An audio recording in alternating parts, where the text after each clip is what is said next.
दोस्तों नमस्कार, आप देख रहे हैं द दस्तक 24। लखनऊ में जानलेवा लापरवाही का मामला सामने आया है। वीआईपी मरीज के साथ हुई लापरवाही या साजिश जांच का विषय है।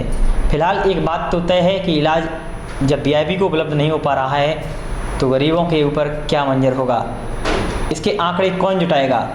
मामला विस्तार से देखते हैं। उत्तर प्रदेश की राजधानी लखनऊ में बीते कई दिनों के अंदर कोरोना का कहर देखने को मिल रहा है।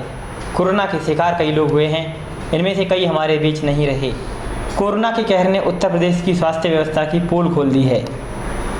लखनऊ के एरा मेडिकल कॉलेज में घोर लापरवाही का मामला सामने आया है। यहाँ स्वास्थ्य व्यवस्था पर आरोप लगा है। यह आरोप एक अधिकारी के परिजनों ने लगाया है।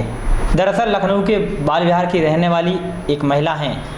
उन्होंने बीते 18 अप्रैल को अपने देवर मनीष कुमार को एरा मेडिकल कॉलेज में भर्ती कराया था।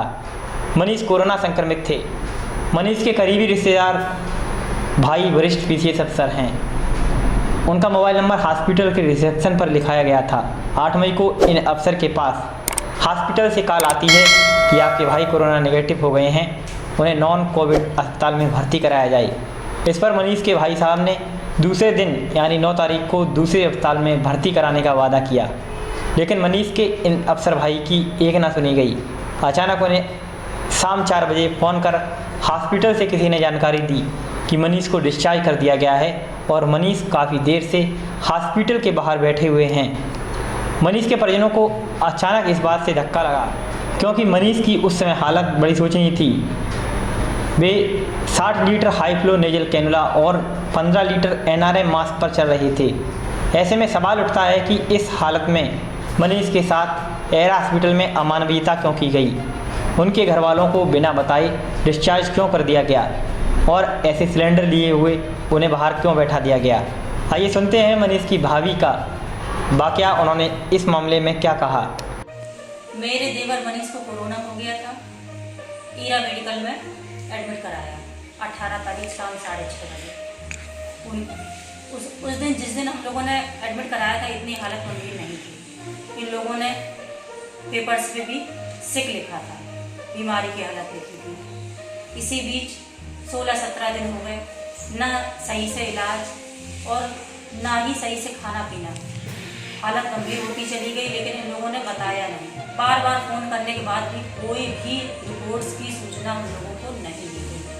अचानक 7 तारीख को किसी मनीष ने खुद ही अपने फ़ोन से फ़ोन किया कि मेरे पेट में बहुत दर्द हो रहा है। शाम टाइम में बहुत भयंकर दर्द था। 40-45 मिनट वो लगातार चिल्लाते रहे। मेरा फ़ोन ऑन था, हम लोग यहाँ से सुन रहे थे। लगातार सबसे संपर्क करने की कोशिश कर रहे थे। हम लोग कितने दर्द में तड़प रहे हैं, कुछ कीजिए, आप लोग कुछ कीजिए, प्लीज़ कुछ कीजिए। इसी बीच हम लोग हॉस्पिटल की तरफ भागे और वहाँ सिक्योरिटी ऑफिस में भी गए। वहाँ हम लोगों ने सूचना दी कि कुछ ट्रीटमेंट कराइए। अगले ही दिन इनकी रिपोर्ट बताई जाती है कि कोरोना नेगेटिव हो रहा है, आप इनको नॉन कोविड हॉस्पिटल में लेके जाइए। लेकिन हम लोग उस टाइम तुरंत ही हॉस्पिटल मिला नहीं। हम लोगों ने रिक्वेस्ट की कि सर प्लीज़ आप जब तक हम लोगों को हॉस्पिटल नहीं मिलता आप इनका ट्रीटमेंट जारी करें। ये लोग बोले, डॉक्टर अभिषेक से बात हुई थी, वो बोले कि ठीक है ट्रीटमेंट रुकेगा नहीं। लेकिन अचानक ही 8 तारीख को शाम 4 बजे फ़ोन आता है कि आपका मरीज़ गेट के बाहर है और इसको आप लेके जाइए।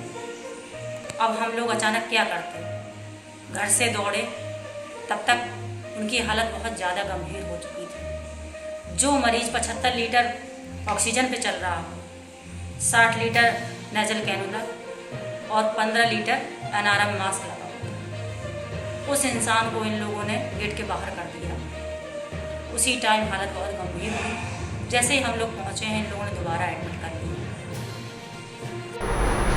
आपने सुना और देखा भी, एक वरिष्ठ पीसीएस अधिकारी, उनकी रिक्वेस्ट का हश्र क्या हुआ।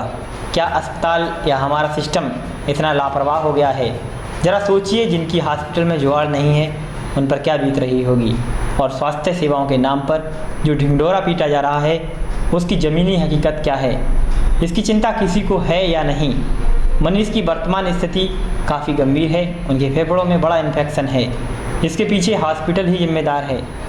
इस पूरे मामले की शिकायत पीड़ित परिवार ने लखनऊ के जिलाधिकारी को की गई है। साथ ही यहाँ एक बात बताना यह भी ज़रूरी है कि मनीष का कहना है कि अस्पताल में उन्हें 2 दिन तक भोजन भी नहीं दिया गया। आपको बता दें कि बीते साल 2020 की सितंबर माह में भी लखनऊ के 2 बड़े मेडिकल संस्थानों इंटीग्रल मेडिकल इंस्टीट्यूट और एरा मेडिकल कॉलेज के खिलाफ मुख्यमंत्री योगी आदित्यनाथ ने जांच के आदेश दिए थे। उस समय दोनों मेडिकल कॉलेजों पर मानव अंग तस्करी समेत इलाज में लापरवाही जैसे सनसनीखेज आरोप लगाए गए थे। ऐसी लापरवाहियाँ आए दिन आज भी देखने को मिल रही हैं। शायद यहाँ कानून का डर नहीं है। यहाँ की लापरवाही लोगों की जान की आफत बनी हुई है। ज़रूरत है यहाँ पर एक बड़ी कानूनी कार्रवाई की। आप देख रहे हैं द दस्तक 24। उम्मीद करते हैं आपको ये रिपोर्ट पसंद आई होगी। इस पर आपकी राय क्या है? अस्पतालों का यह रवैया आपको कैसा लग रहा है? यदि आपकी कोई समस्या है तो हमें कमेंट सेक्शन में लिखें।